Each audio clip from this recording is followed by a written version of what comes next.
welcome back to the Film Yap podcast slash vodcast. I'm Christopher Lloyd, and we're very pleased today to be joined by your old friend and mine, Nick Rogers, part of the original Film Yap crew, now with Midwest Film Journal. Nick, it's great to see you. It's great to be back, Chris. Thanks for having me. So tell me what we're going to talk about today, because you picked the topic and it's a very intriguing one. So one of the things that that I've maybe tried to make more of an effort to do of late is fill in some blind spots on things that you would think someone who has written professionally about movies for 28 years now in some capacity had seen, but has in fact not seen. So that tends to run a little bit more toward the classic side of things, but certainly there are some contemporary ones in there. And it's funny because there's actually a kind of a tie into a movie that's out right now, Knock at the Cabin. So this isn't really a spoiler for this film, but one of the opening sequences has Dave Bautista's character speaking with a little girl, and he asks her what her favorite movie is, and she says Kiki's Delivery Service, which is a Hayao Miyazaki film. And he says, I have not seen that one. I hope to watch it someday. And I was like, I have not seen that. I hope to watch it someday.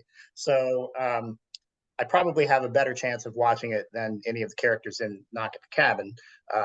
But it was just kind of funny to know that we were going to be talking about this in a few days and have that happen at the screening. So that's kind of an intro to, that's one of many beloved films in the canon, as it were, that I have not seen. And I just thought it might be kind of interesting to talk about what some of those might be, some of the things that might surprise people, and kind of what we've caught up with and how we felt about things.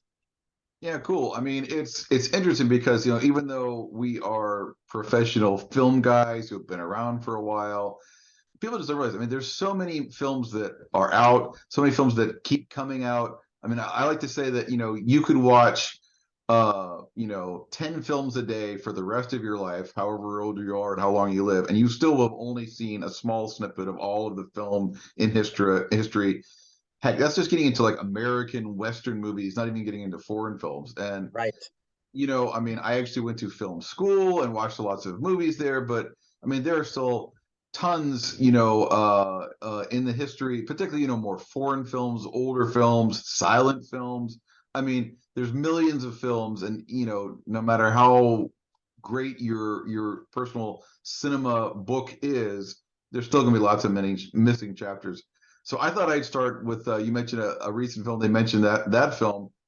I've also not seen that film, but one actually there's a tie-in because there's a sequel coming out this week. Is Magic Mike. I have never seen any of the Magic Mike movies. It's one of those things where it's like, I think like, I was out of town for the screening, whatever. I just didn't get into it. Then the sequel came out, and I remember when the first one came out, people were like, no, this isn't just some goofy stripper movie. It's actually like a good, meaty movie. And for whatever reason, I didn't, maybe because it didn't really contend for awards, I just didn't get to it. And then I didn't see the second one. Not much interested in seeing the third one, not to be terribly heteronormative, but just instinctively, I don't necessarily want to see a movie about guys taking off their clothes. I hear that I'm missing out, but that's one of mine. Well, I mean, I have seen the previous two, and actually, it's funny. This could be the topic of a whole other podcast. The second one is a memorably enjoyable theatrical experience because it was actually the last day that it was playing in town where I live, and it was the last show. So it was like the last opportunity to see it, and it was like a 4 o'clock show. It was full up with the film's general target audience of women who were hollering back at the screen, clapping along, having a great time. And I liked the first movie fine. I think the second film is better, but that was a pretty enjoyable kind of, I wouldn't call it audience participation, but audience engagement experience. Yeah. While we're in the oeuvre of stripper, yeah. I have never seen Showgirls. Okay. One of those movies is just, widely said to be one of the worst movies ever made, but then people enjoy it, on a kitschy level. And somehow the appeal of lots of naked people and a really bad movie that you can enjoy in a facetious way somehow has just never made it over the line of me of, yeah, I've got to go check it out. Sure. I have also seen Showgirls. It has been many years since I've seen it. The TV dubs are also pretty amusing for the sort of Microsoft Paint way that they cover up uh, their characters in scenes where they are backstage and otherwise unclothed. Um, so that Yeah, one I would say, I mean, it's not a good movie, but it's certainly entertaining. yeah. Um, so if you were trying to get your Verhoeven dance card completely filled up at some point, you could certainly watch more boring films. That's for sure. Yeah. Also on my list of, tending to be more recent films that I've been, a lot of horror films, just because Yep. there's a lot more horror films. They've kind of got like their own distribution thing through like Shudder and other avenues now, where so it's very easy to see all these movies that, either coming out on streaming or otherwise, but I've not seen, like, any of the Megan, that movie that just came out, Hmm. didn't see Orphan, those movies, the Nicolas Cage movie Mandy, which I know is very popular. Hmm. In terms of the Halloween franchise, I'm not sure what's the last Halloween movie I actually saw. I know Okay. some people have been very enthusiastic about this last one. Um, I'll just say that my as more and more of them have just keep coming out, even though they like definitively started killing off characters and like, no, no, they're not dead again. My enthusiasm just, fell off a cliff and it's never gone up to the point where I wanted to see another Halloween movie. So I don't even, I know the last two I've not seen, and I couldn't Yeah. how Did far I'd have you to go back to did you say. did you see the one where they brought Jamie Lee Curtis back from, I think it was 2018? Yes, I think that Um, may have been the okay. last one. Okay, so there have been two since then, also with her continuing that same story. I give them a shot. I think you might be pleasantly surprised by those two, given the qualms that have kept you from seeing some of the others. All right. And last for my kind of more modern films that I haven't really seen would be the Pitch Perfect movies. Yeah. Never seen any of them, even though I like Anna Kendrick. Let's see, I've experienced the music video of her with Cups, or having her do that on the David Letterman show back when David Letterman had a show. I like Anna Kendrick. I think she's a terrific young actress. Again, just women singing. Just somehow I haven't gotten there. There hasn't been like a reason that I have to go see those, so I haven't. Sure. I know that I've seen the first one. Without checking, I am 90% certain I've seen the second one. I know I have not seen the third, and I have not seen, I believe there's a spin-off show now on Peacock about, I believe it's actually about one of the male characters from the films. I have not seen that either. I enjoyed the first one fine for what it was. I remember thinking the second one was just felt very overt cash grab to me. And I think that's probably why I sat out round three and TV spinoff and whatever else may come. Yeah. All right. Well, that's kind of my list for more recent films. What are some more recent films that are in Um, the?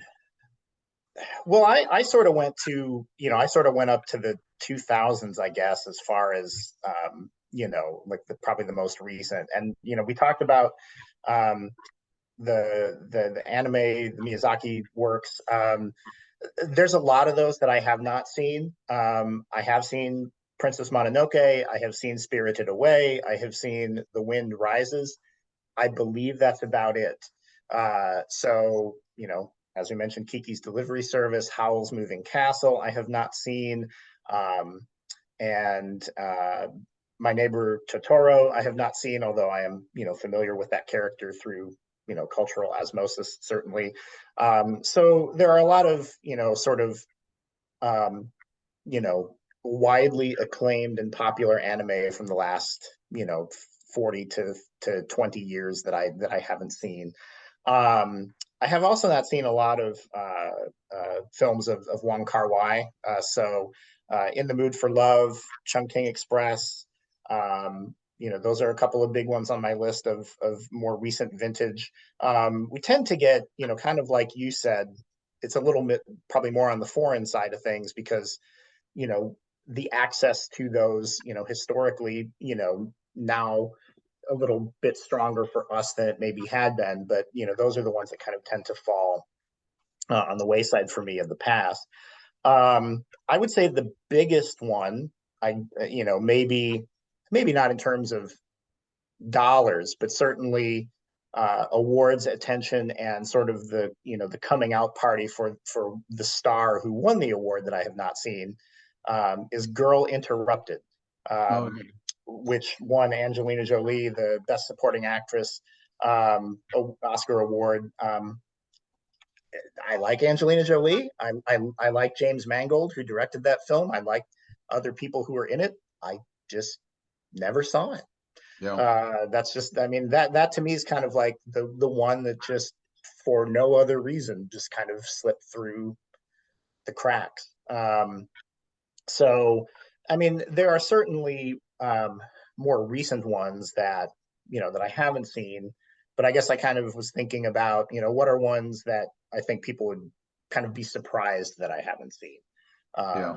So, yeah, Yeah, I remember one, and I know, I have made a conscious effort to kind of continue my film education. I do it through the sure, really backward column, which runs, twice a week, and I do that mainly just for my own edification. So it generally breaks down to about two of those per year. I've already seen and I'm revisiting, but the rest are films that I know I've not seen that I'm seeking out.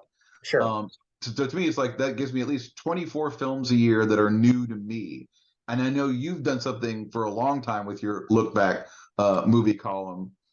Uh, Yeah, that one tends to be. I do try to incorporate ones that I haven't seen at least once every year. So that's movies that are celebrating a 20th, 30th, or now 40th anniversary. And one of the one I'm actually doing later this month, is one that I have not seen, which I believe is a favorite of our colleague and friend Matt Sosi, Local Hero from 1983. So that's the one I'm actually doing this month, and I have never seen it. I've seen other of Bill Forsyth's films, but I'm very much looking forward to to jumping into that one, and yeah, um, yeah, that's one of those films. It's not what you would call a super popular film, but I guess you would say amongst film lovers, sure, it's a touchstone. So yeah, that'll be a great one to see. I'll be very interested to read your thoughts on that.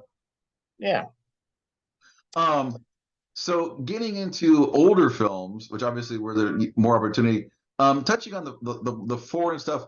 I mean, I've had a pretty good film education, formal and otherwise, but what tends to happen is with big genres is like I will have tended to see like sort of quote unquote the top line stuff, but maybe not the other things like French New Wave, Godard, Truffaut, those sorts of things. Yeah, I've probably seen a good chunk of it. You get into some of the smaller ones, maybe not so much. Japanese films, seen a lot of Akira Kurosawa.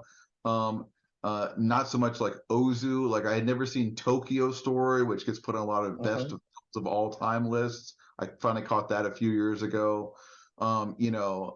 Italians and things like that. But in terms of more like Western films, one good way for me to do it is something that I've been consciously trying to do with fits and starts is see all of the films that have won the Oscar for Best Picture. And uh-huh, I started that about probably 10 years ago. And I was surprised at how many of them I had not seen. Again, uh-huh, tend to be older films, but I've worked through that.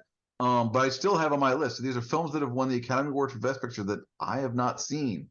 Tom Jones, Gigi, Going My Way, Mrs. Miniver, How Green Was My Valley, The Great Ziegfeld, Cavalcade, Cimarron, and Broadway Melody.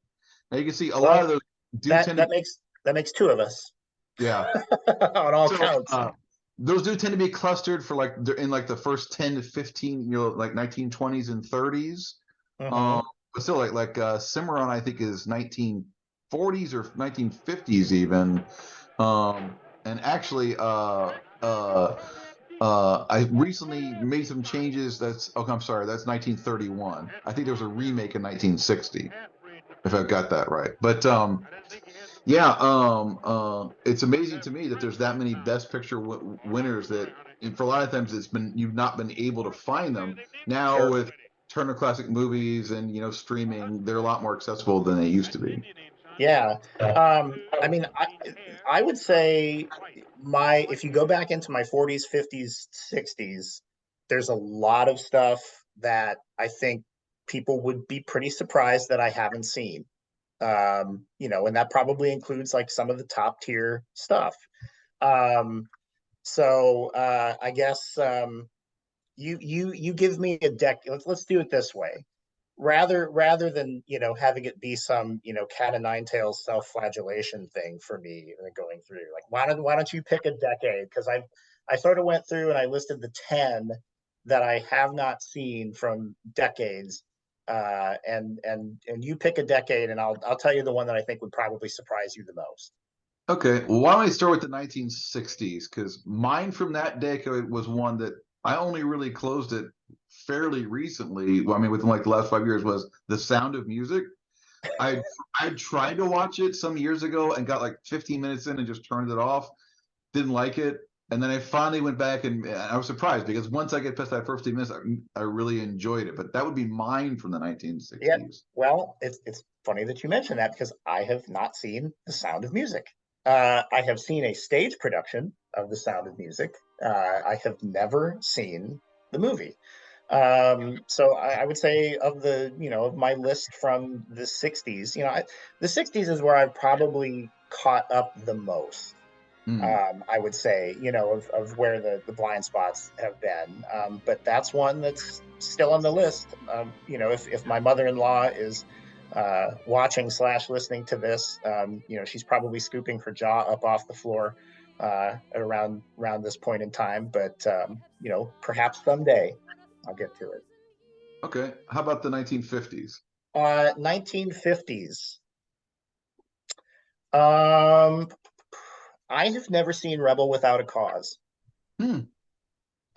Which is a largely considered um, landmark cinema of the day. I mean, I have seen other James Dean work, and there's not too much of it, but um, I have not seen Rebel Without a Cause. Yeah, I had just caught up with Giant recently, so I have seen, see, I've seen Giant. I saw Um, the two James Dean pictures, but I had not seen that one. Yeah, yeah, that's a big one. Streetcar just named Desire. I only saw that again within like the last 3 or 4 years, I think. yeah, Uh, and that's probably the second one on my list. I'd say from the 50s. I have also not seen A Streetcar Named Desire. Now, have I seen snippets of these? I mean, yeah, you can't do what we do and not be familiar with these films or right. have seen bits and pieces of them. But as far as sitting down front to back, um, Yeah, not yet. On the waterfront was another one that I think Mm-hmm, was the last 5 years I caught that one. mm-hmm. 1940s. All right, maybe we're burying the lead a bit here. Um, I have never seen Casablanca front to back. Oh, yeah, that's a giant one. Yep. Casablanca was a big film for me in my film education just because, believe it or not, when I was like a teenager, I was kind of turned off on classic films, black and white films, just because what I had seen kind of, it was like, very formulaic stuff. The acting compared to modern films seemed stiff. And it's like when I was like a 14 or 15 years old, I would told you like I don't like old movies. And Right. then I saw Casablanca, and it's just such an incredibly emotional cinematic experience. It's just you get so swept up with those characters, and that was really like the turning point for me as a film lover. Where Yeah. once I saw Casablanca, I began to seek out more classic film and find out all the great stuff there. Yeah, that's definitely one to put on your cinema Yep. bucket list. Oh yeah, for sure. So yeah, there's a lot of big ones. As I look back, I mean, I think I went back to like the 1930s. I kind of did like a list of 10 from the 30s through the 2000s.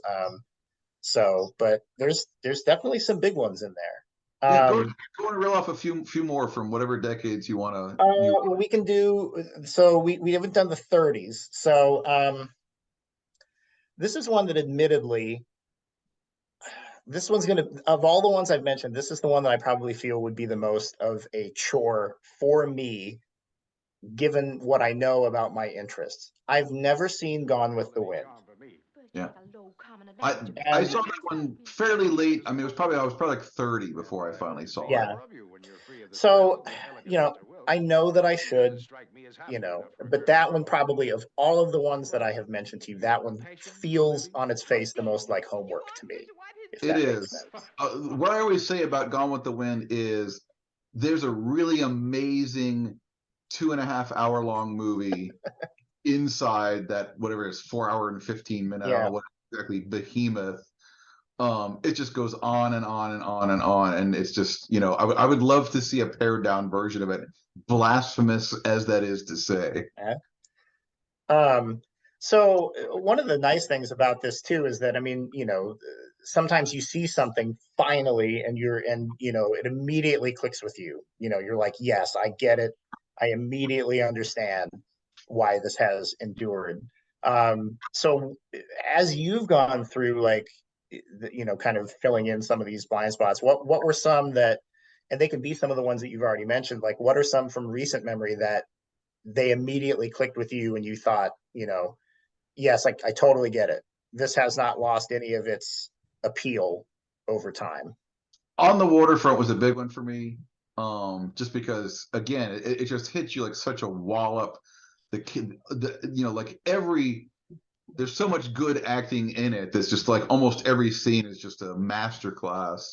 That's one that really, really resonated with me, where it was like, a film that absolutely lives up to every bit of hype that it's received. Mm-hmm. I'll tell you one that did not. Was I mentioned Sure. it earlier? Was Tokyo Story, which Okay. was very much, beloved film. A lot of serious film critics say it's the best film ever made, and I struggled to get through it. I Yeah. really, really did. Okay. So I wrote down five that I've seen in the last, I'd say 5 years or so, that really jumped out. So last year, for the first time, I saw. I had seen pieces of this one certainly over the years. Um, Once Upon a Time in the West, Mm, which I saw for the first time front to back last year. Um, Fantastic. Night of the Hunter is another one. That one, I mean, I knew of it, but I had not really encountered bits and pieces of that. Um, Two from the 1930s. One was the original The Invisible Man, mm, um, which is incredibly dark for its time, in very memorable and effective ways.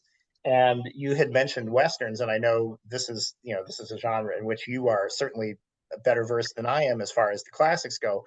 I had not seen the original Stagecoach until mm. maybe about 3 or 4 years ago, um, and you know, talk about the fury road of its day, right? In terms of, even now you watch it and you think, oh my god, Yeah, it's intense.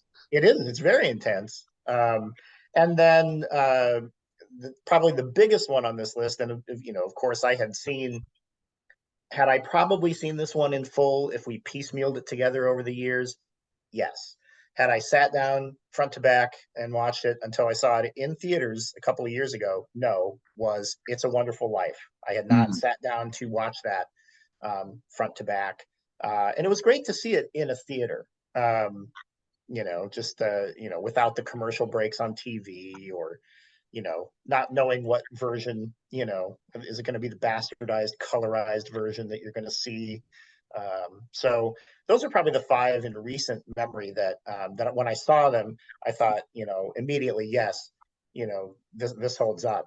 Um, as far as ones that didn't, I'm kind of cheating a little bit. I still very much liked this film. Had not seen this actually until um, last month. Was The Bridge on the River Kwai.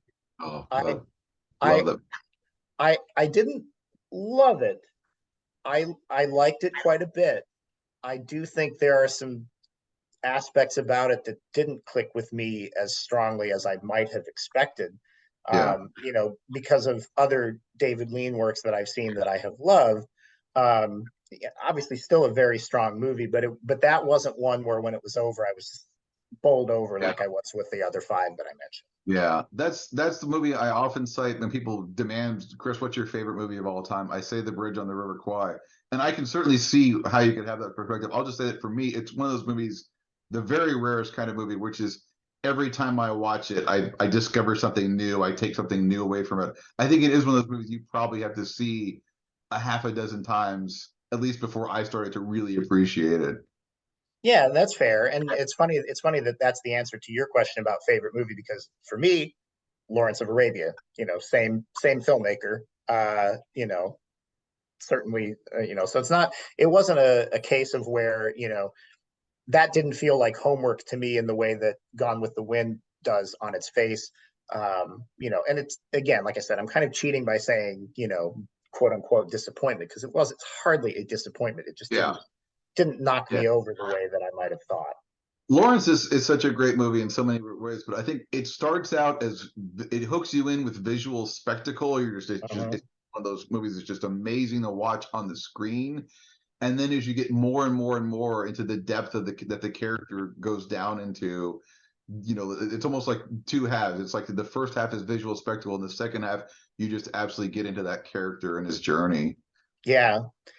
But I think what's interesting about, kind of you know, where my blind spots might be, where yours are, where, other of our colleagues might be. I mean, I think that's part of the beauty of it is that, we're always picking up something new too. It's not, it's not like we have nowhere left to travel, in films of the past. And so, I mean, I think that, that's what's fun about it is kind of that discovery.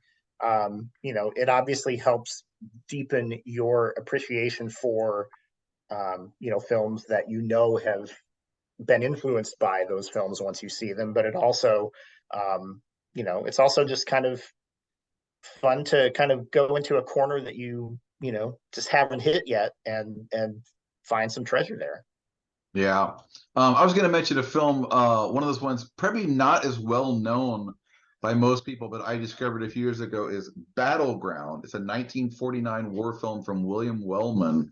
Starts Van Johnson, Ricardo Montalban, James Arness, James Whitmore, a few others. Mm-hmm. For my money, I think it's one of the best war films ever made. And it's one of those ones I wish more people would discover. It's always fascinating to me as we're having this discussion about what films rise and fall over time, their Sure. reputation. Films that I love that maybe aren't talked about as much now, or films that weren't talked about that much and have just grown and grown in their estimation. Like one I love to throw out is 1987's Broadcast News, which I Mm-hmm. think is one of the best films of the 80s, one of the best journalism films ever made, and just such an incredible, great character study of three different characters that, I don't know why it doesn't get mentioned as one of the great films of the 1980s, because to me it was. Oh, yeah, for sure. I mean, that's one that, I mean, I have seen that. It's been many years since I have seen it, but definitely would be in that conversation for me as well. Yeah. All right, I've got some more on my list, and I'm just Yeah. gonna all older films, and I'm just gonna rip some of them off. And if Yep. any, jump out at you and you want to stop me and discuss, go ahead. But so these other ones, and this is literally my list. I call it my reeling backward list. So these are films I'm trying to queue up, and like it's this list that I keep trying to winnow down, and it just gets bigger. Right. Slaughterhouse Five, obviously the film version of that. Dark Star, I think it's a 1970s science fiction film, well regarded. Cat Ballou with Jane, I believe, isn't that Jane Fonda? Jane Fonda and Lee Marvin, right? Never seen it. The original Murder on the Orient Express. Shoot the Piano Player, French New Wave film, I've just never gotten. The Hot Rock, never caught that. 3 Days of the Condor, I think that's just sort of a middling espionage movie that just. It's a good one. I was gonna say I was gonna wait and see if you got to one that I have actually seen. I did watch 3 Days of the Condor. I think that one holds up quite well. Fun with Dick and Jane. Mm-hmm. Um, Never caught that one. The Spy Who Came in from the Cold. Hitchcock. I've seen most Hitchcock. The 39 Steps I've never seen. Oh, the 39 Steps is fantastic. I think you'll enjoy that. The Entertainer with Laurence Olivier. I believe he got nominated for an Oscar for that. Never saw that. Lenny with Dustin Hoffman. I'm actually planning to hopefully watch that within the next couple of weeks. Passage to India. Mhm. Boxcar Bertha. I think one of Scorsese. Wasn't it Scorsese or Yes. earliest? Yep. The Sand Pebbles with I'm blanking on the actor's name, of course. Hoosier, born here in Indianapolis. Steve McQueen. Yep. The Yakuza with and Layer Cake. That's a more recent one with kind of Okay. Daniel Craig's breakout role that I've never gotten. Yeah. Layer Cake is quite good. I mean, I remember seeing that after he was cast as Bond and thinking, yeah, he'll do a fine job of this, as he did. So Cool. Any yeah. other your list you want to mention? Um, let's see. Let me pick five. So we'll do 30s through 70s. How about that? We'll pick five. Okay, from the 30s, M, the Fritz Lang film, is one that I actually own but have not yet seen. Um, the Red Shoes from the 1940s. Back from the 1950s. Let's see. The Seventh Seal is one I have not seen from the 1950s. 1960s. I have not yet seen Yojimbo, though I am familiar with the story. And then from the 70s, 70s, we start to get a little more like I've seen most of the ones that you would expect, to have seen. But I have not seen Stalker, which is a Russian film that is often regarded as one of the best of the decade. So that's one. There are certainly others, and there are many and sundry. But like you said, it's cool if you sort of look at it as just an ongoing, lifelong education experience. You're never going to see everything, and that's part of the beauty of it too. Yeah. So yeah, And just to wrap things up here, I mean, obviously we've here kind of exposed ourselves, offered our was like, yes, I've never seen it, but just to push back a little bit or provide excuse. I mean, I know you and I both watch a ton of new movies as yeah, movies are coming out, and it's an occupation. It's mhm, an and that's always when I say like why I haven't seen anything, because it always comes down to just time. And all right, we've got this number of movies coming out this week. We've got these awards coming up. I make a list of here's 30 movies I need to see between now and when we vote on our awards for Indiana Film Journalists Association. And it's like, do that, or go watch A Passage to India, as much as I want to see Passage to India. And just the old movie ends up kind of falling by the wayside. And that's just how our blind spots open up. that's right. I mean, and although it may not seem that way sometimes, there are also other things in our life besides movies that require uh, Attention. attention and focus. So that all factors into the equation. But I mean, the nice thing is that we'll continue to have such a list for many, many years to come that we Yep. can always come back to. Right. Well, Nick, thanks so much for joining me. It's been an absolute pleasure speaking with you Yeah. again. We'll do this again sometime. Until next time, obviously, make sure to go over to Midwest Film Journal, check out all the cool stuff that gang over there is doing. In the meantime, Nick, where can people follow you on Twitter or elsewhere? You can find me on Twitter at I am Nick Rogers. And I'm also on Rotten Tomatoes as well. And if you want to see the day-to-day ramblings of the stuff that I'm watching, whether I've mentioned it on here or not as a blind spot, you can find me on Letterboxd as well. All right. Well, great to have you. And all you out there, keep working on your blind spots because it never really stops. Thanks. See you, everybody.